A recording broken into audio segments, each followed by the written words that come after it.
అందరికీ నమస్కారం. Welcome to king weather updates.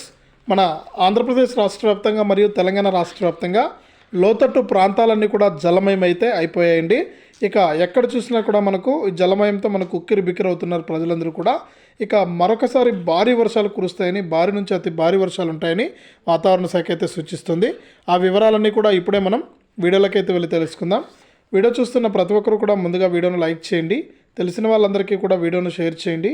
ఇలాంటి మరెన్నో వీడియోల కోసం ఇప్పుడే మన ఛానల్ని సబ్స్క్రైబ్ చేసుకుని పక్కన వచ్చే గంట పైన నొక్కి మళ్ళీ వచ్చే ఆల్ అనే గంట పైన కూడా నొక్కి ప్రతి వీడియోను కూడా మీరు మిస్ అవ్వకుండా మీ ఫోన్లోనే నోటిఫికేషన్ లేదా మెసేజ్ రూపంలో అయితే తెలుసుకోండి.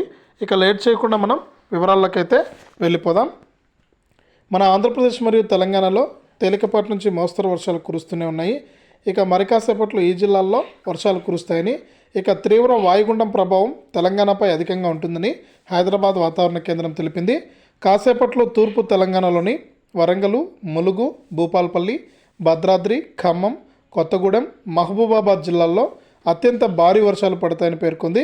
దాదాపు 30 సెంటీమీటర్ల వర్షపాతం కురిసే అవకాశం ఉందని, బయటకు వెళ్ళకపోవడం ఉత్తమమని అధికారులు హెచ్చరిస్తున్నారు.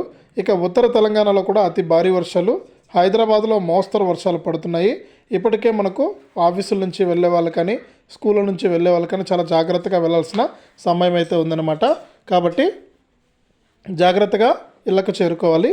ఇక ఆంధ్రప్రదేశ్ విషయానికి వస్తే, బంగాళాఖాతంలో ఏర్పడిన అల్పపీడనం రేపు ఉదయం పూరి సమీపంలో తీరం దాటుతుందని విశాఖ వాతావరణ కేంద్రం తెలిపింది. దీని ప్రభావంతో ఉత్తరాంధ్ర జిల్లాలతో పాటు ఏలూరు, ఎన్టీఆర్, గుంటూరు జిల్లాల్లో అతి భారీ వర్షాలు కురుస్తాయని పేర్కొంది. కళింగపట్నం, విశాఖ, గంగవరం, కాకినాడ, భీమిలి పోర్టుల్లో 3వ నెంబరు, మచిలీపట్నం, నిజాంపట్నంలో 1వ నెంబర్ ప్రమాద హెచ్చరికలను జారీ చేసింది వాతావరణ శాఖ.